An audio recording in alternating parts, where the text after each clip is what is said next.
Your entire cinematic experience is about to get a lot bigger and better, thanks to new hints in the Morbius trailer. It foretells MCU and Spider-Man crossovers, which could culminate in another epic storyline, the likes of the Avengers films with a massive multiverse. Marvel's Vampire Morbius is most exciting because the trailer totally indicates a spin-off to Spider-Man. But it can get quite confusing as Marvel fanatics don't know which Spider-Man version to follow. Well, Morbius isn't technically connected to the Marvel Cinematic Universe, since Sony owns the cinematic rights to Spidey and characters that spawned from the original comic series. Disney holds the rights to most of the other Marvel characters and is responsible for the MCU movies. Spider-Man only shows up in that universe due to a deal between Disney and Sony. So, for the die-hard comic book fans who prefer the canon, they surely wish for more unison with Spider-Man, rightfully in the MCU. Here are the crossover indicators. We won't have to wait long. Morbius will be released January 28th. While we wait and sneak a peek through the trailer, we have noticed some shocking crossover indicators. One of the key components was seeing Adrian Toomes, aka the Vulture, portrayed by Michael Keaton. You'll remember him as the prime antagonist from Spider-Man: Homecoming. Got tired of doing the whole good guy thing, huh? What's up, Doc? Getting fans even more ecstatic for a future Spider-Man crossover, we can take a look at the post-credits scene in Venom: Let There Be Carnage. These post-credits revved up the indications that the crossover is more than a possibility. Other references came in the trailer as Morbius jokingly refers to himself as Venom. Who the hell are you, man? I am Venom. I'm just kidding, it's Dr. Michael Morbius. So, it becomes clear that this movie fits into the larger Spider-Verse than Sony Pictures is setting up between Tom Hardy's Venom, Aaron Taylor Johnson's Kraven the Hunter, and more Spider-Man characters like Rhino and Black Cat. Moreover, the Daily Bugle appears in one shot. Remember, the Daily Bugle is a prestigious media organization where Peter Parker works as a photographer. This newspaper is one that was seen in the comics as well as the Spidey films. And if we have the Daily Bugle, well, it wouldn't be the Bugle without the fiery publisher, J. Jonah Jameson. Spider-Man won't let me take any more pictures. You've turned the whole city against him. A fact I'm very proud of. J. Jonah Jameson also showed up in Spider-Man: Far From Home. If you've seen all the Spider-Man movies, you've noticed that the Maguire, Garfield, and Tom Holland movies are set in different continuities. So, as we see the Daily Bugle's presence in Morbius, people suspect that this surely hints at the suspected multiverse crossover, which is set to come about this December in Spider-Man: No Way Home. Here's the cast, the characters, and the canon. Jared Leto as Michael Morbius. In this tale, scientist Michael Morbius attempts to cure himself of a rare blood disease with bat DNA. What could go wrong? What other mad scientists do experiments on bats to gain some sort of human function result? The transformations and variants could be wicked, but that's exactly what Morbius did in his desperation. Jared Leto is back with another cinematic comic book transformation as he plays as Michael Morbius. His last comic book alteration was seen as the Joker in Suicide Squad, where he battled Batman while sporting green hair and a platinum grill.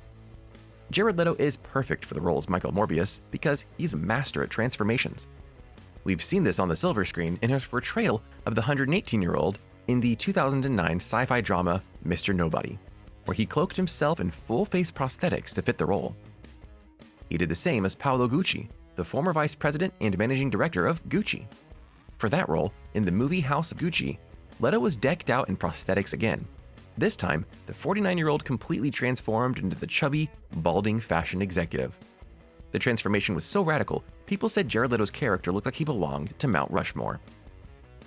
As for his other amazing transformations, we have his roles as Rayon in the Dallas Buyers Club, where he lost 40 pounds, shaved his eyebrows, and waxed his entire body to accurately portray a dying trans woman.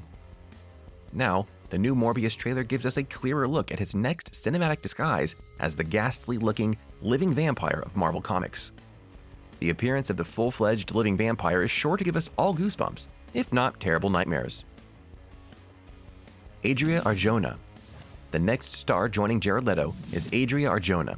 She'll be playing as Morbius's fiancée. You'll remember her appearance in excellent films like True Detective, Good Omens, and more recently, 2019's Six Underground and Sweet Girl, released in 2021. Matt Smith as Hunger. Matt Smith is back in another sci-fi thriller.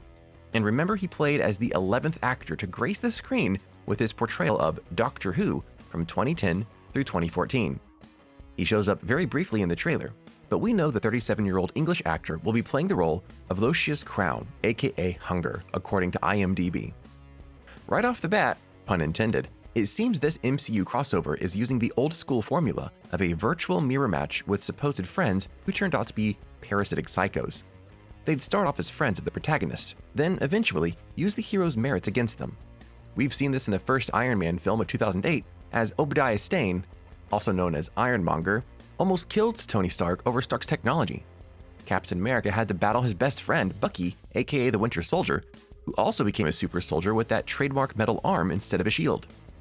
Ant-Man had to battle Darren Cross, the supervillain known as Yellow Jacket, who also decided to use Ant-Man's tech for mass annihilation. And of course, we can never forget about Killmonger from Black Panther, who also used the technology of Wakanda and his birthright to take over Wakanda and deploy war machines all over the globe. And of course, Dr. Carlton Drake, with his symbiote named Riot, almost killed the investigative reporter Eddie Brock, aka Venom, in the 2018 film, which was the first installment of Sony's Spider-Man universe. So, in the same lore of the mirror match, Hunger essentially rises as the main villain. As outlined by Marvel, driven by a desire for power, Lucius Crown is a criminal turned killer. He benefits from experiments conducted on the living vampire Morbius, and becomes the vampiric being known as Hunger, whose bloodlust may outweigh his unwilling maker. So, we can expect to witness an epic vampire battle that should have even Blade eventually catching wind. And that's not to be taken with a grain of salt. According to the Spider-Man canon, Lucius has not only clashed with Morbius, he fought Spider-Man, Kingpin, and of course, Blade. And to add to his malice, Lucius, aka Hunger, has links to Hydra. You definitely remember Hydra, the evil organization which has been touched upon throughout the MCU timeline. Tyrese Gibson as Agent Simon Stroud. He's been a superstar, and he needs no introduction. He was a singer and songwriter when he first broke out on the scene, but these days, he is mostly famous for his roles as Roman Pierce in the Fast and the Furious films. In Morbius, he takes an authority role as FBI agent Simon Stroud. According to the original comic book canon, Agent Simon Stroud was recruited by the CIA. During his service, he worked with Russian super spy Black Widow, and they became close, lifelong friends. Simon Stroud entered the Spider-Man universe when he took a job at NYPD's 30th Precinct as a detective. His main assignment was to investigate deaths caused by a werewolf because the violent, beastly creature attacked J. Jonah Jameson at the Daily Bugle. Jared Harris as the Mentor. Jared Harris, as Morbius's mentor, provides the conscious thought of morality in Morbius's pursuit to longevity and power. We all need that figure so we don't stray to the dark side. Peter Parker had his Uncle Ben, who told him, "With great power comes great responsibility." And for Morbius, the mentor, providing other axioms of profound thought and morality by asking Morbius, "Are you here to heal the world? Or to destroy it?" And when Morbius asks how far we're willing to go to fix something that is broken, the mentor responds, "Until the remedy is worse than the disease." It's a fair discussion that is crucial to the human condition and the great beyond. From there, the trailer shows a great deal of Morbius exploring the extent of his powers while trying to control them at the same time. Keep in mind, Michael Morbius gains superhuman strength, senses, flight, and more bat-like abilities. Unfortunately, he also gets a thirst for blood, just like the Daywalker Blade. Morbius first shows up in 1971's Amazing Spider-Man number 101. Now, about 5 decades later, Morbius becomes legendary along with his Marvel counterparts. What are you expecting to see in this film? And do you hope it mostly follows the comic book canon? Be sure to leave your thoughts in the comment section below, and thanks for watching.